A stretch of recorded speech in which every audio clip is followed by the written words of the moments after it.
vectors. So our topic is to study about, this is the vector product, or you can say this is the cross product of two vectors. Okay. So till this time, but we have studied about there is a dot product. अभी तक जो हमने पढ़ा है वो पढ़ा है हमने डॉट प्रोडक्ट के बारे में. We have studied about dot product of two vectors. तो हम सबसे पहले डॉट प्रोडक्ट को रिकॉल करते हैं. उसको डॉट प्रोडक्ट या हम स्केलर प्रोडक्ट बोलते हैं, या हम बोलते हैं स्केलर प्रोडक्ट. सो इसका दूसरा नाम है स्केलर प्रोडक्ट. और डॉट प्रोडक्ट में क्या होता है, देर सीधे आपके पास दो वेक्टर हैं, एक ए वेक्टर है और दूसरा बी वेक्टर है. तो इसके बीच में जो उनका डॉट प्रोडक्ट लिखा जाएगा वो ऐसा लिखा जाएगा ए वेक्टर डॉट बी वेक्टर. और इसका जो आंसर आएगा, या तो हम इसको कहेंगे इसका आंसर जो है स्केलर की फॉर्म में आएगा. जैसे फॉर एग्जांपल आपके पास एक है force, this is A vector quantity. A की जगह आप ऐसा लिख सकते हैं फोर्स, और डॉट जो बी वेक्टर की जगह आप ले सकते हैं displacement, the force into displacement. इसका जो आंसर आएगा वो आ जाएगा वर्क डन. वर्क डन जो है ये एक स्केलर क्वांटिटी है. This is a scalar quantity. Scalar quantity,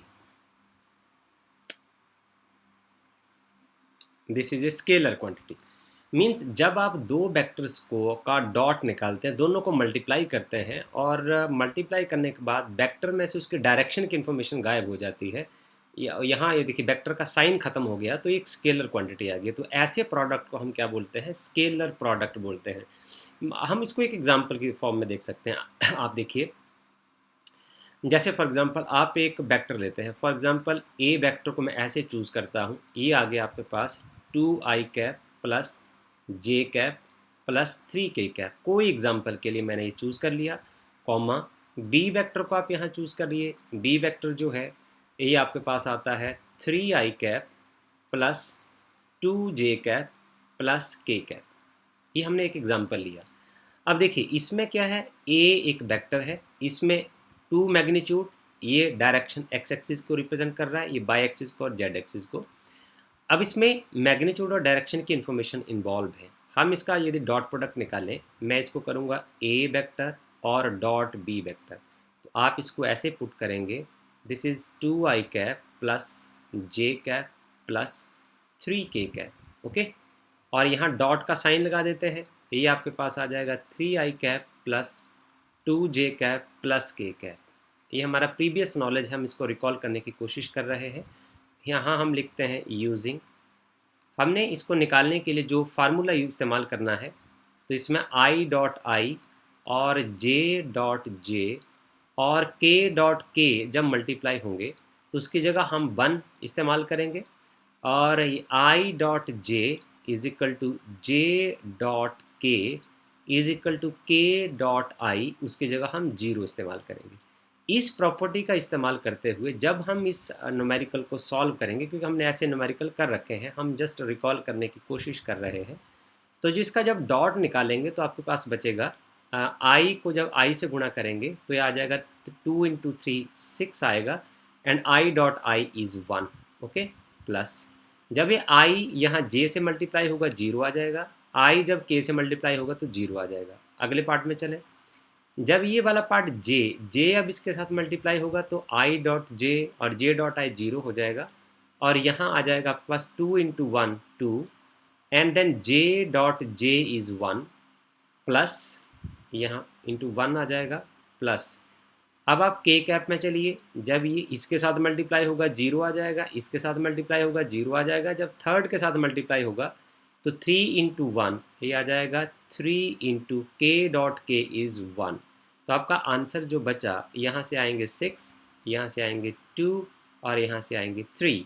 so you are left with 6 plus 2 8 plus 3 11. आपने क्या देखा, हमारे पास ए भी एक वेक्टर फॉर्म में था और बी भी एक वेक्टर फॉर्म में था, बट जो आंसर आया वो स्केलर की फॉर्म में है. इसलिए हम इसको क्या बोलते हैं, scalar product of two vectors.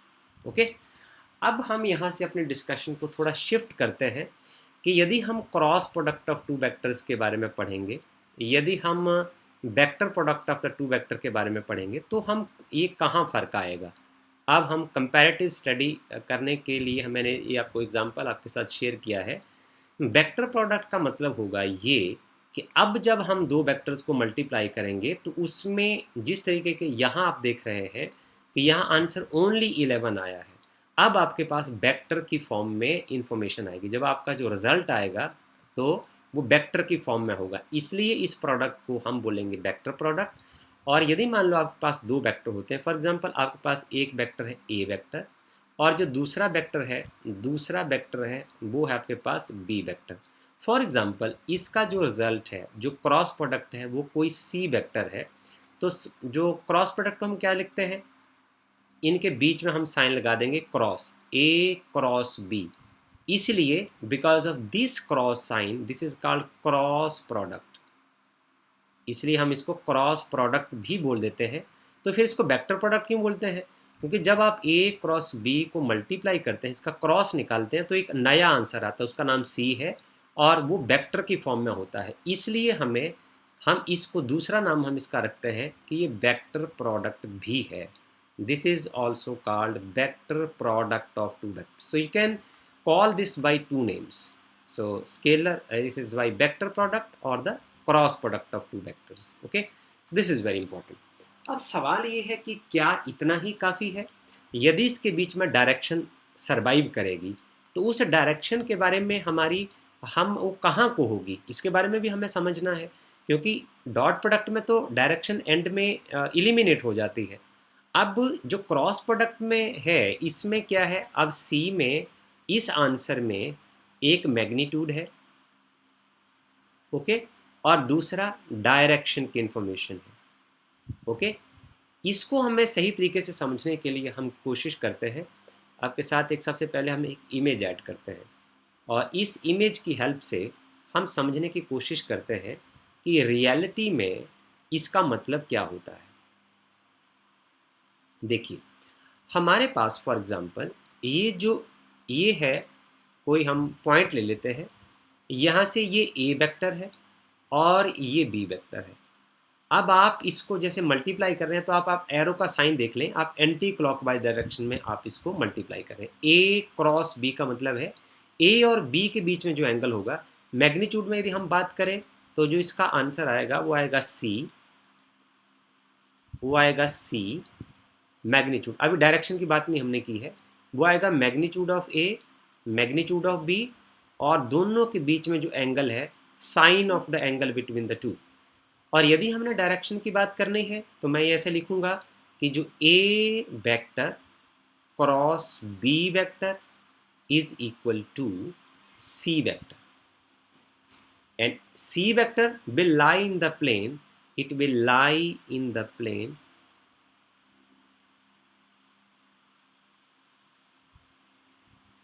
C vector will be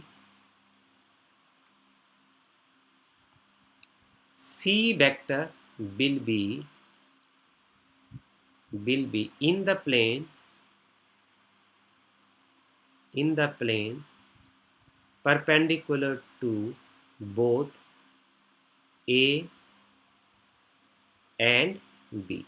vector A और बी के जो परपेंडिकुलर प्लेन, एक प्लेन बनेगा ना, आप यहाँ देखें, आप यहाँ ये देखें कि ये आपके पास एक प्लेन आया, ये एक प्लेन में है, नीचे इस प्लेन में है ये, ओके, इस प्लेन में एग्जिस्ट करता है ये। कोई फॉर एग्जांपल मैं इसको एक्स एक्सिस मान लूँ, इसको कोई बाई एक्सिस मान लूँ, तो ये एक्स बाई प्लेन में है।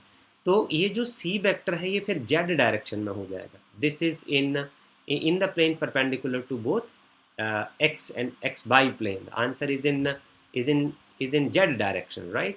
So इसका जो डायरेक्शन आ जाएगा, इसको मैं प्रॉपर तरीके से लिखूँ तो उसको हम ऐसे कह सकते हैं कि जो c वेक्टर होगा, c वेक्टर रिजल्टेंट जो होगा वो होगा a b, दोनों के बीच में जो एंगल एग्जिस्ट करता है वो आएगा sine theta, and this is n cap. Now this n cap points in the direction in the plane perpendicular to both a and b।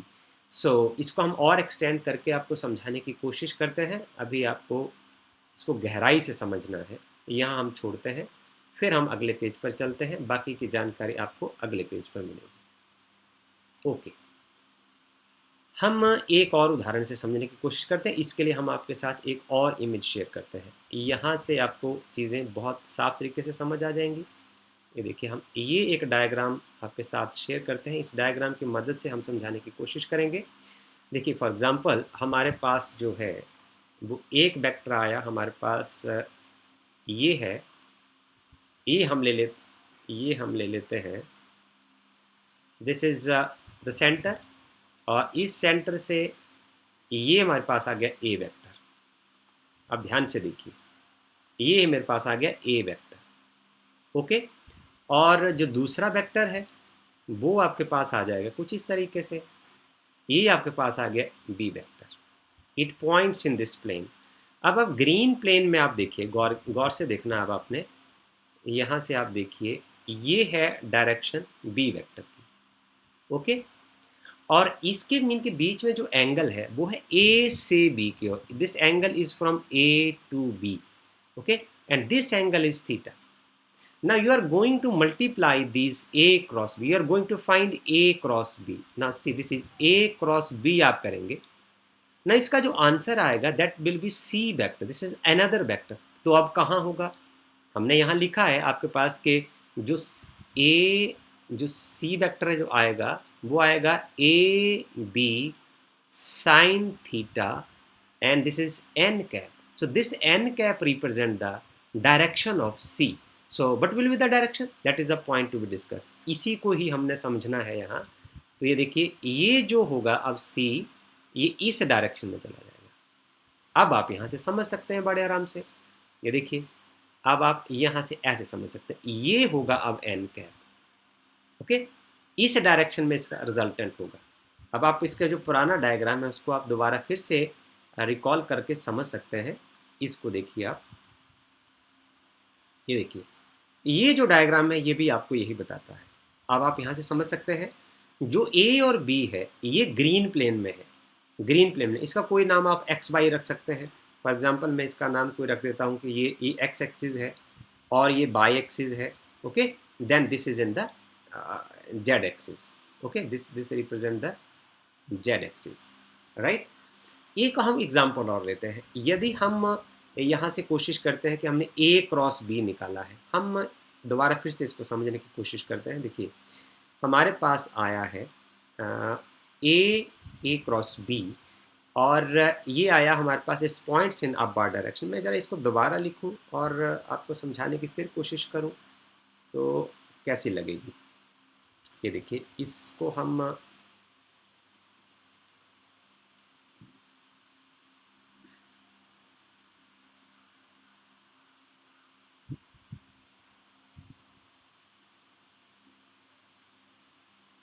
will try to understand it once again. हम इसी problem को हम दोबारा फिर से समझने की कोशिश करते हैं। हमने निकाला, देखिए हमने निकाला A cross B vector, A vector cross B vector, right. So ये आपके पास आ जाएगा A B sine theta N cap. इसको आप संभाल के रखें, इक्वेशन नंबर 1 लिख दें। बट यदि हम लिखें बी क्रॉस ए तो क्या होगा? अब इसको समझना है हमने, फिर हमने देखना है कि इससे कितना फ़र्क पड़ता है। ओके, ये रहा आपका वेक्टर ए, ये रहा आपका vector B. Okay, so now I will mark both as this is vector A and this is vector b. Okay, now you are going to find here b cross a. So you are going to find now b cross a. So b vector को आपने पहले लेना है और a vector को आप अपने बाद में लेना है। तो आपका एंगल कैसे हो जाएगा? b vector to a vector, right. So अब इसमें भी वेक्टर जो है आंसर तो c वेक्टर ही आएगा, बट यदि आप इसको b vector cross a vector को सॉल्व करेंगे, b वेक्टर क्रॉस a करेंगे तो ये आ जाएगा b a sin theta, and this is now n cap. Now this n cap will now points in the different direction. That is the question. So now this n cap will now points in the downward direction. अब वो यहाँ से, यदि आपको यहाँ से समझना हो तो ये डाउन बार डायरेक्शन में पॉइंट करेगा। आई मीन जैसे मैं आपको इसको समझाने की यूँ कोशिश करूँ कि अब ये डायग्राम मेरा कुछ इस तरीके का हो जाएगा कि आप इसको ऐसे समझें। डायग्राम कुछ इस तरीके का है, ऐसे और इस तरीके से। ये है आपके पास बी वेक्टर और ये है आपके पास ए वेक्टर और ये है आपके पास B cross A. So now अब जो डायरेक्शन ऑफ द रिजल्टेंट होगी वो अप बार डायरेक्शन में होने के कंपैरिजन में कैसे होगी, डाउन बार डायरेक्शन में होगी। Now this vector the resultant N cap that represent the direction of C vector will points now in the down bar direction. ये अब नीचे की ओर होगी. This points now in the down bar direction. This is minus of it. So I can say now here that B cross A is equal to BA. वो तो A B और B A बराबर ही होगा. This is sin theta and this is minus of n cap. This is equation number 2. So I can write now A vector cross B vector is not equal to B vector cross A vector, right? So अब मुझे थोड़ा सा आपके साथ इसको और discuss करना है कि हम ध्यान किस चीज़ का रखते हैं जब हम ये जो डायरेक्शन ऑफ द वेक्टर है उसको समझने के लिए। But the things be taken care of. देखिए आप क्या करिए, बहुत साधारण चीज़ है, आप अपने राइट हैंड का इस्तेमाल करिए। राइट हैंड का इस्तेमाल करने के समय आप क्या करेंगे कि जैसे आपको मान लो A क्रॉस B निकालना है। अब इसका आप एक्सप्लेनेशन जब आपको तेज़ी से करना तो आप कैसा करेंगे, आप अपने राइट हैंड को B और A की फॉर्म में आप फिंगर्स को टर्न करिए। आपके फिंगर जो है इस डायरेक्शन में एरो की डायरेक्शन में टर्न करेंगी। Your fingers are turning in the direction of arrow of the right hand. Okay, then your thumb points in the up bar direction. Okay, then direction of the your thumb will represent the direction of the cross product of two vectors. That is C vector का जो direction होगा वो thumb की direction में होगा। अब निचले वाले केस में आप क्या करें, इस केस में आप देखिए भला जरा, इसमें क्या होगा, अब आपकी जो फिंगर्स होंगी वो आपका जो थंब होगा वो कुछ इस तरीके से रहेगा, फिंगर जो है वो इस तरीके से रहेंगी and your direction of your thumb will point now in the down bar direction. आप अपनी फिंगर्स को राइट हैंड की ऐसे मोड़ दीजिए इस एरो की फॉर्म में, then the direction of your thumb will represent the direction of the resultant. जो आपका इसका रिजल्टेंट आएगा सी वेक्टर आएगा उसकी डायरेक्शन में वो चला जाएगा। आप गौर से देखें कि जो अपर डायग्राम है, इस डायग्राम नंबर 1, जब आप A क्रॉस B निकाल रहे हैं your thumb points in the positive Z axis, right, but in the figure number 2 your thumb points in the along the negative Z axis. अब आपको ये बात समझ आ गई होगी कि यहाँ हमने पॉजिटिव एन कैप क्यों लिखा और यहाँ नेगेटिव एन कैप क्यों लिखा। तो आप यहाँ से साफ बता सकते हैं कि जो A cross B is not equal to B cross A। This means that, इसका रिजल्ट भी हुआ, उसको हम साथ में लिख देते हैं। This means that cross product of two vectors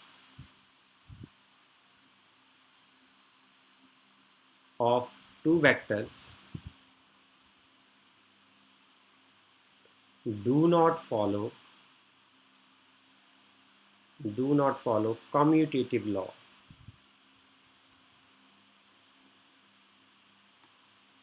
Do not follow commutative law as we have done in case of scalar product. Scalar product में हमने पढ़ा था कि यदि आप A डॉट B निकालते हो तो वो B डॉट A के बराबर होता है, बट यदि आप क्रॉस प्रोडक्ट में निकालते हो A क्रॉस B निकालते हो, this is not equal to B cross A. Okay, behavior of, we will study about behavior of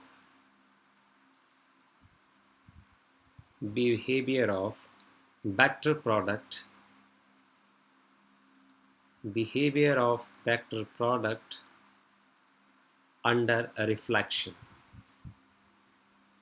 Under a reflection we will study about the behavior of vector product under reflection. हम reflection के concept को हम समझने की कोशिश करते हैं कि रिफ्लेक्शन को अपना समझना कैसे, इसको मैथमेटिकल लैंग्वेज में कैसे लिखेंगे, बस आपने सिर्फ इतना ध्यान देना है। हम ऐसा करते हैं कि बहुत एक इंटरेस्टिंग प्रॉपर्टी है ऑफ वेक्टर प्रोडक्ट, इसका बिहेवियर रिफ्लेक्शन में कैसे आता है। फॉर एग्जांपल हम इसका कोई एक मिरर इमेज लेते हैं, उदाहरण के लिए हम एक्स एक्सिस को हम -x से रिप्लेस कर देते हैं, बाई को हम -y से रिप्लेस कर देते हैं, z को यदि हम -z से रिप्लेस कर देते हैं। Okay, but will happen then, हम यदि इसके बाद क्रॉस प्रोडक्ट निकालें फॉर एग्जांपल, तो हमें a को किससे रिप्लेस करना पड़ेगा, -a से हम रिप्लेस कर देंगे। b को हम कैसे रिप्लेस करेंगे, -b से रिप्लेस कर देंगे। तो देखिए हम निकाल रहे थे cross product of two vectors, a vector cross b vector, तो यहाँ क्या आएगा इसका answer, this leads to.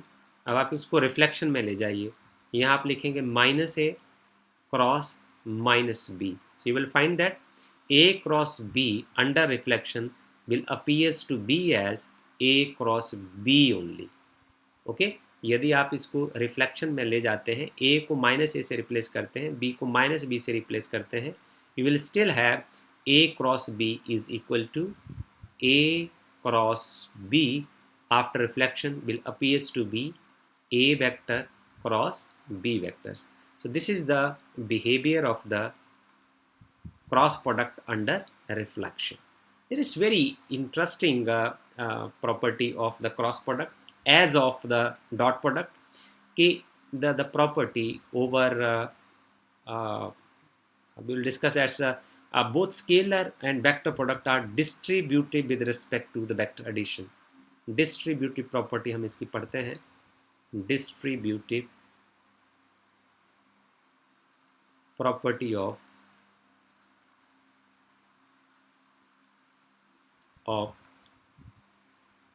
vector addition. We have studied the distributive property of vector addition. Okay, so इसमें हमने सबसे पहले स्केलर प्रोडक्ट में क्या पढ़ा है कि हमारे पास यदि ये कोई वेक्टर है a वेक्टर डॉट, यहाँ है आपके पास b vector plus c vector, तो ये कैसे डिस्ट्रीब्यूट होगा, नाम से ही आपको पता है, ये आ जाएगा a vector dot B vector plus this is A vector dot C vector, इस तरीके से खुलेगा। अब हम यही प्रॉपर्टी हम क्रॉस प्रोडक्ट के लिए लगाते हैं, तो यहाँ आपके पास आ जाएगा ए वेक्टर क्रॉस, यहाँ आप इसको क्रॉस से रिप्लेस कर दीजिए, B vector plus C vector. How it distribute, A vector cross B vector plus A vector cross C vector. This is what we can explain the distributive property of the vector product. हम अब इच्छा रखते हैं कि हम जो पढ़ रहे हैं, जैसे हमने पढ़ा कि दो वेक्टर का जो क्रॉस प्रोडक्ट है वो आएगा C vector that is equal to A vector cross B vector. जब आप सॉल्व करते हैं तो उसका आंसर आता है सी वेक्टर। हम इस वेक्टर को, रिजल्ट को हम इसके कंपोनेंट्स में लिखना चाहते हैं, और इसके कंपोनेंट्स क्या होंगे, इसके कंपोनेंट हो जाएंगे इसका x कंपोनेंट मैग्नीट्यूड और direction, y component magnitude and direction, z component of c its magnitude and direction. इसी तरीके से a का क्या आ जाएगा, x component of a and y component of a and z component of a, और b का क्या आ जाएगा, this is x component of b, this is y component of b and this is z component of b। But जब हम इसको cross निकालने के बाद इसको कंपोनेंट फॉर्म में लिखेंगे तो उसको समझने के लिए हमें सबसे पहले क्या करना पड़ेगा, कुछ इसकी प्रॉपर्टीज़ को समझना पड़ेगा। सो उसकी जो प्रॉपर्टीज़ होंगी उसको समझने के लिए हम ज़रा अगले पेज पर चलें तो ज़्यादा अच्छा है। तो इसमें हम यूज़ करेंगे प्रॉपर्टी नंबर 1, यदि आप ए वेक्टर क्रॉस ए वेक्टर करें, ओके, मैं बेसिक फार्मूला यहाँ इस्तेमाल करता हूँ, उसके बाद हम पढ़ते हैं। जैसे हमारे पास आता है A vector cross B vector, जो हमने पढ़ रखा है, ये है magnitude of A magnitude of B, और ए और बी के बीच का एंगल कितना है, और ये परपेंडिकुलर टू द प्लेन, इसका आंसर होगा। ओके, अब यदि आप कर रहे हैं ए वेक्टर क्रॉस ए वेक्टर, दोनों वेक्टर आप ए और बी एक ही हैं, तो क्या हुआ, इनके डायरेक्शन भी एक ही है। तो मैं यहाँ लिखूँगा ए का मैग्नीट्यूड ए, फिर ए का मैग्नीट्यूड इंटू ए, और साइन एंगल दोनों वेक्टर के बीच में क्या हुआ, जब वेक्टर ही सेम है तो उनकी डायरेक्शन भी सेम है, साइन 0 डिग्री हो जाएगा और ये इसकी डायरेक्शन हो जाएगी।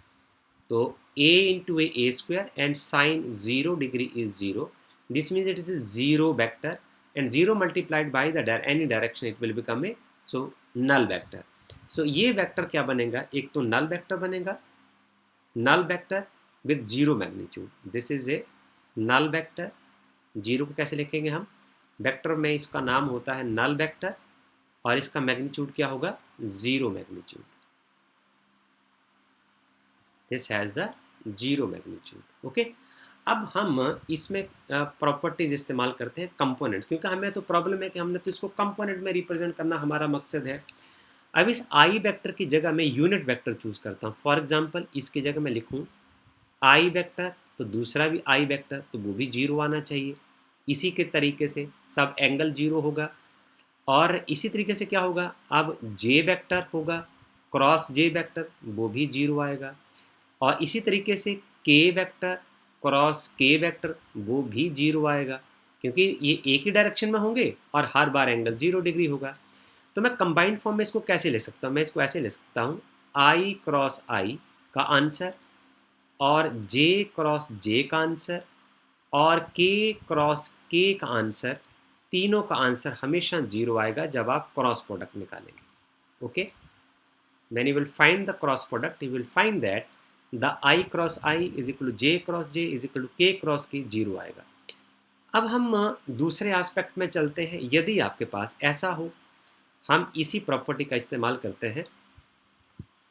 देखिए, इसमें हमारे पास कुछ इस तरीके से रहेगा कि यदि हम इसको ऐसे इस्तेमाल करते हैं कि हमारे पास रहता है आई ए क्रॉस बी, हमने पढ़ा है A vector cross B vector is the magnitude of A, magnitude of B and sine of the angle between the two and n cap, right? मैं यह मानता हूँ कि यदि मान लो आपका ये यूनिट वेक्टर जो है, इसको मैं I वेक्टर से लिखता हूँ, B को यदि मैं J से लिखता हूँ, तो आपको पता है यूनिट वेक्टर का मैग्नीट्यूड यहाँ आएगा 1, B का भी आएगा 1, और I और J के बीच में एंगल कितना होता है, 90 डिग्री होता है। You know about it. ये देखिए ऐसे ही है ना, कंपोनेंट्स कुछ इस तरीके से लिखे जाते हैं। ये देखिए, और ये आप देख सकते हैं, ये आपके पास आ जाएगा आई डायरेक्शन, और ये आएगा जे कैप, और ये आएगा के कैप, और आई और जे के बीच में यहाँ एंगल 90 डिग्री है, और जे और के के बीच में यहाँ एंगल 90 डिग्री है, और यहाँ देख लीजिए आप के और आई के बीच में यहाँ एंगल 90 डिग्री है। हम यदि आई और जे की यहाँ बात करते हैं तो यहाँ क्या आ जाएगा, साइन 90 डिग्री, और एन कैप आई और जे के जो परपेंडिकुलर डायरेक्शन है, इस प्लेन के जो परपेंडिकुलर में डायरेक्शन है वो के कैप है। इसकी जगह मैं यहाँ लिख सकता हूँ के कैप आसानी से। तो मेरे पास आ जाएगा आई क्रॉस जे जो होगा वो sine 90 is equal to 1, 1 into 1 into 1 into K cap, this points in K direction. इसी तरीके से आप यहाँ से कर सकते हैं, जे और के के बीच में कर सकते हैं। यहाँ कर लीजिए जे वेक्टर क्रॉस के वेक्टर। आप इसमें राइट हैंड थंब रूल का इस्तेमाल कर सकते हैं बड़ी आसानी से। आप यहाँ देखिए, यदि आप यहाँ एक बार आपने सीख लिया है, your curl your finger like this, points in the direction of the arrow, then your thumb will points in upward direction. यहाँ होगा ये k कैप की डायरेक्शन, और ये है आपकी I क्रॉस J इस एरो की फॉर्म में। I से J की ओर आपका थंब अपने आप जो है वो k डायरेक्शन में चला जाएगा। यहाँ भी आप राइट हैंड थंब रूल का इस्तेमाल कर सकते हैं। आप अपनी उंगलियों को इस डायरेक्शन में घुमा दें, J से k की ओर, आपका जो अंगूठा है वो I कैप की ओर खुद चला आएगा। सो J क्रॉस A इस फार्मूले में आप पुट कर दीजिए। J का मैग्नीट्यूड 1 यूनिट वेक्टर है, K का मैग्नीट्यूड 1 यूनिट वेक्टर है, और इन दोनों के बीच में आप सामने देख रहे हैं फिगर में एंगल 90 डिग्री है, और जो एन कैप की अब डायरेक्शन होगी वो आई कैप में हो जाएगी। This points in I direction, so you have J cross K is equal to आई। जो थर्ड पार्ट है वो आपके लिए छोड़ दिया, इसको आप खुद कर सकते हैं। ये देखिए, अब मैं इसका जो फाइनल रिजल्ट है उसको कुछ इस तरीके से लिखने की कोशिश करता हूँ ताकि आप न्यूमेरिकल जब करें तो आप जल्दी से समझ जाएं। यदि आपके पास आएगा आई क्रॉस जे से के आएगा, जे क्रॉस के करेंगे, ओके, तो आई आएगा, और फिर के क्रॉस आई करेंगे तो जे आएगा, ओके। पर ज़रूरी नहीं है कि हमेशा के लिए सिचुएशन ऐसी ही होगी। हम यहाँ एक प्रॉपर्टी का इस्तेमाल करते हैं कि जो cross product of the two vectors में हमने पढ़ा है, वो हमने ये पढ़ा है कि जो ए क्रॉस बी जो होता है वो होता है is equal to minus of B cross A. ये पढ़ा है हमने, it is equal to minus of B cross A. आपसे डायरेक्शन रिवर्स हो जाती है। इसका मतलब ये हुआ कि आई क्रॉस जे यदि के आता है तो जे क्रॉस ए क्या आना चाहिए? J cross A is equal to, sorry for some time, J cross I क्या होना चाहिए? जे क्रॉस आई होना चाहिए माइनस के। तो यहाँ J cross K is equal to I, so K cross J क्या होना चाहिए? This is equal to minus I. और यहाँ I K cross I is equal to J, then I cross K is equal to minus J होना चाहिए, okay. इसको हम shortcut में भी आपको बताने की कोशिश करते हैं। आप यहाँ रिफ्लेक्टिव प्रॉपर्टी का इस्तेमाल भी कर सकते हैं। देखिए, आपको इसको ऐसे लिखना है, ये लिखा मैंने आई, और ये लिखा मैंने जे, और ये लिखा मैंने के। ये आपको इसको जल्दी से एग्ज़ाम में इस्तेमाल करने के लिए आप कुछ इसको ऐसे कर सकते हैं, ऐसे, और ये क्लॉकवाइज में एक रिंग बना देता हूँ। यदि आप आई और जे का क्रॉस करेंगे आंसर के आएगा, यहाँ लिख दें। आई क्रॉस के करेंगे तो आंसर, आई क्रॉस जे करेंगे तो आंसर के आएगा। जे क्रॉस के करेंगे तो उसका अगला आ जाएगा आई आएगा। जे क्रॉस के करेंगे तो आई आएगा। फिर आप के क्रॉस आई करेंगे तो आंसर जे आएगा। क्लियर हो गया? तो ये वाला जो पार्ट है ये आपको अच्छे तरीके से आ गया। जब मल्टीप्लिकेशन करना तो आप फटाफट से इसका इस्तेमाल कर सकते हैं। अब यदि आपको दूसरे पार्ट में चले, अब आप करेंगे जे cross I.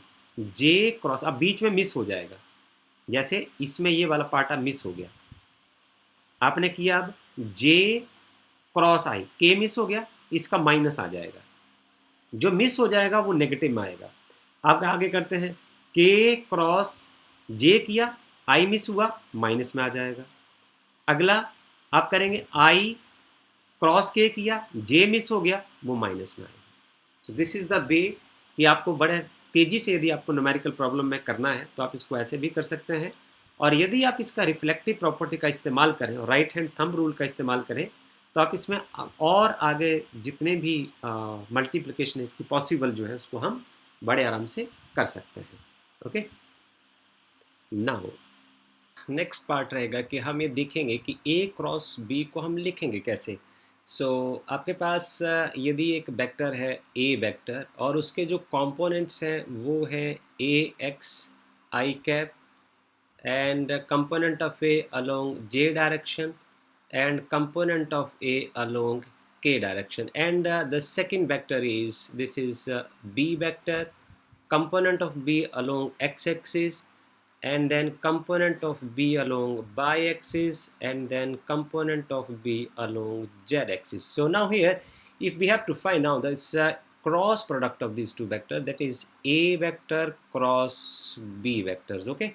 So it could be written as in this way. इसको हम कुछ इस तरीके से लिख सकते हैं.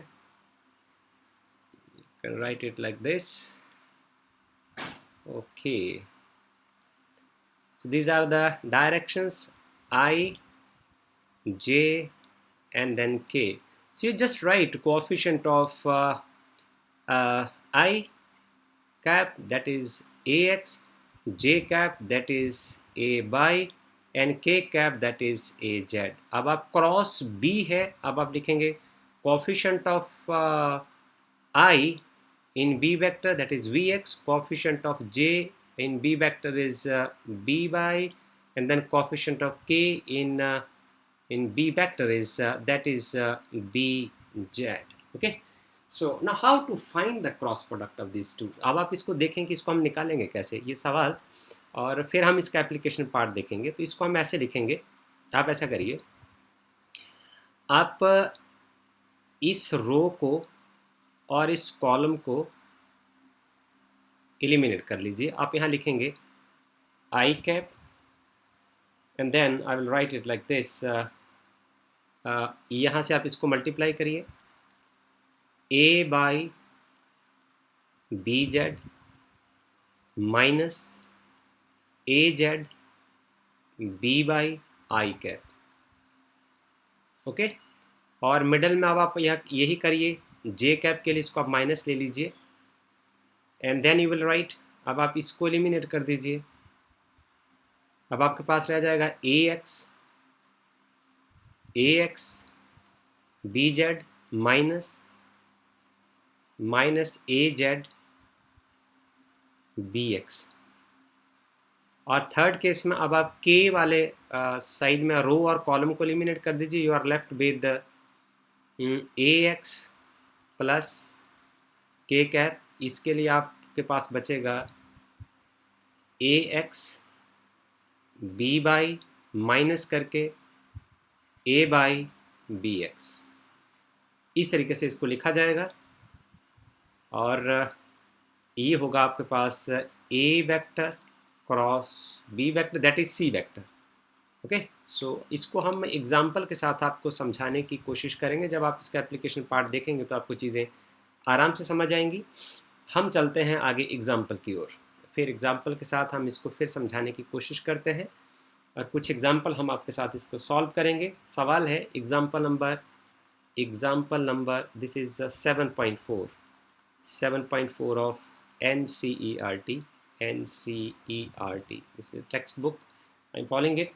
सवाल आपसे है कि find the scalar and vector product of two vectors. आपके पास एक वेक्टर दिया हुआ है, उसको हम ऐसे लिखें, A vector is equal to, this is 3i cap minus 4j cap plus 5k cap.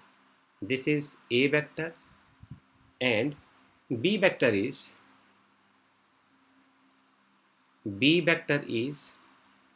this is minus 2i cap plus j cap minus 3k cap. This vector is given to you.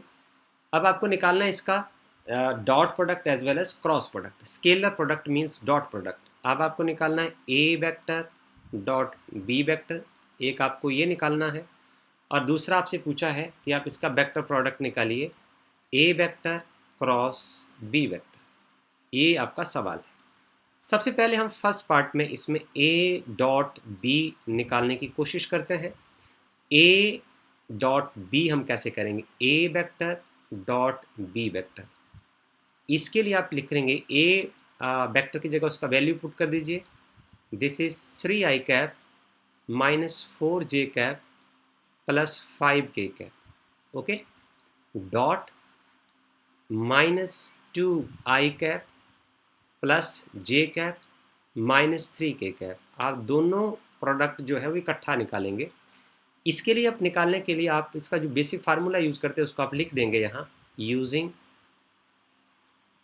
हम यहाँ लिखेंगे i dot I is equal to j dot J is equal to k dot K की जगह हम 1 इस्तेमाल करेंगे, और i dot J is equal to j dot K जब आएगा is equal to k dot I is equal to 0 का इस्तेमाल करेंगे। इसके बाद आप इसको एक सिंगल लाइन में आप इस क्वेश्चन का आंसर निकाल देंगे। a डॉट बी जो है 3 गुणा -2, ये आ जाएगा -6।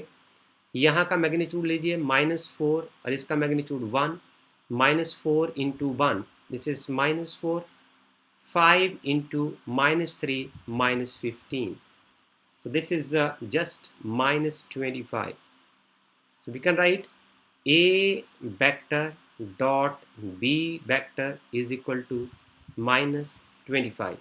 This is the answer of the question. आप इस डायरेक्ट आंसर को आप ब्रैकेट करके खोल सकते हैं। देखिए आपको पहले करना है इसको इसके साथ मल्टीप्लाई, फिर प्रॉपर्टी इस्तेमाल करनी है, फिर इसको इसके साथ मल्टीप्लाई करना है, फिर इसको इसके साथ मल्टीप्लाई करना है। दूसरे केस में आपको फिर जे कैप को हमने ऐसी प्रॉब्लम्स पहले कर रखी है, को पहले आई कैप से मल्टीप्लाई करना है, फिर इसको इसके साथ मल्टीप्लाई करना है, फिर इसको इसके साथ मल्टीप्लाई करना है। और तीसरे केस में आप क्या करेंगे, तीसरे केस में जब के कैप की बारी आएगी तो के कैप को पहले आई से मल्टीप्लाई करना है, फिर जे से मल्टीप्लाई करना है, फिर के से मल्टीप्लाई करना है। और ये प्रॉपर्टी जब आप इस्तेमाल करेंगे तो आपके पास सब कुछ यही बचेगा। ओके, हम अब करते हैं आगे कि हमें इसका क्रॉस प्रोडक्ट भी निकालना है। अब क्रॉस प्रोडक्ट निकालने के लिए हम क्या करते हैं, to find the cross product सबसे पहले हम लिखेंगे that is A vector, this is A vector and cross B vector is equal to, इसको हम कुछ इस तरीके से सजा लेते हैं पहले, और ऐसे हम लिख लेंगे। यहाँ हम लिख देंगे directions I, direction vectors I J and के। अब आप ए के कोएफिशिएंट यहाँ लिख दीजिए। ए के कोएफिशिएंट जो है वो है यहाँ 3 और यहाँ -4 और यहाँ 5, और बी के जो कोएफिशिएंट है आई के आगे है -2, जे के आगे है 1 और के के आगे है -3। अब इसको तोड़ के कैसे लिखेंगे, अब हम आपको थोड़ा बारीकी से समझाने की कोशिश करते हैं।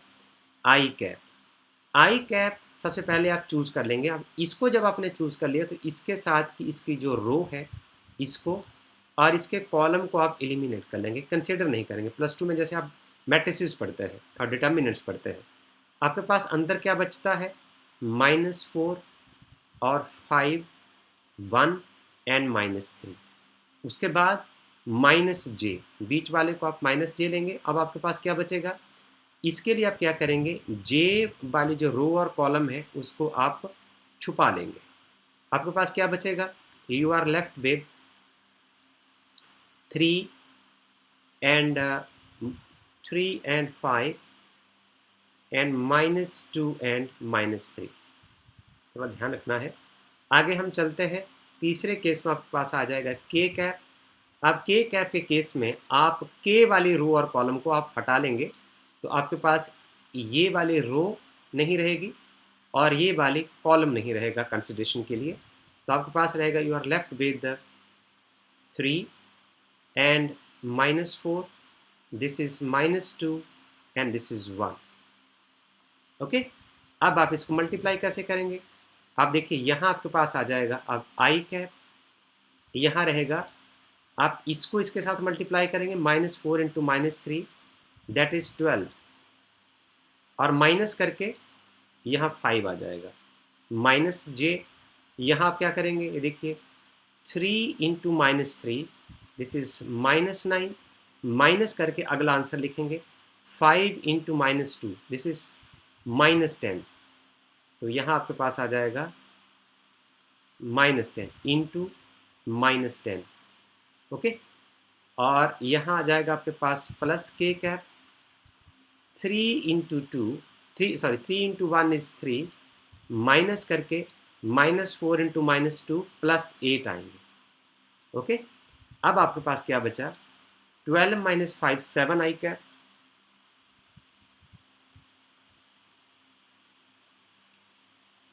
12 minus 5 is this is -3, so -4 and -3 is 12, this is a 7 I cap, You are left with 7 I cap. This part is minus 9, minus 10, minus 19 into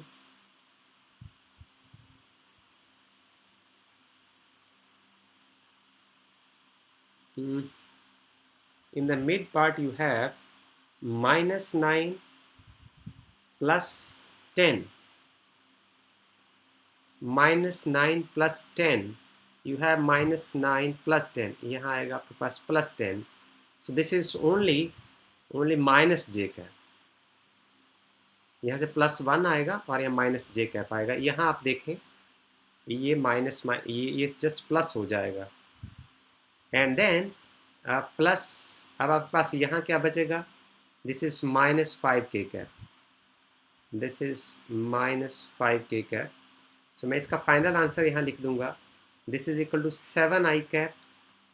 this is minus J cap -5 k cap. So this is the final answer of the question is A cross B.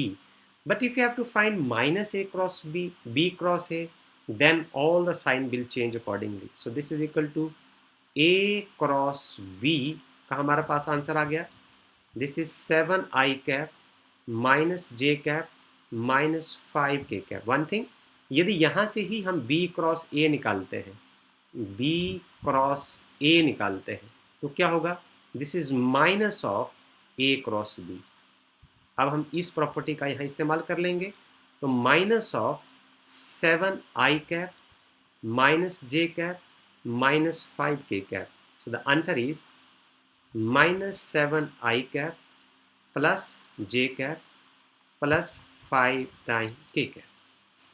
So this is the final answer of the question. और इसके लिए आप कुछ और problems solve कर सकते हैं. हम भी कोशिश करते हैं कि एक नया एक और वीडियो आपके साथ बनाया जाए ताकि आपको क्रॉस प्रोडक्ट का जो कॉन्सेप्ट है वो बहुत अच्छे तरीके से समझ आ जाए. Thank you.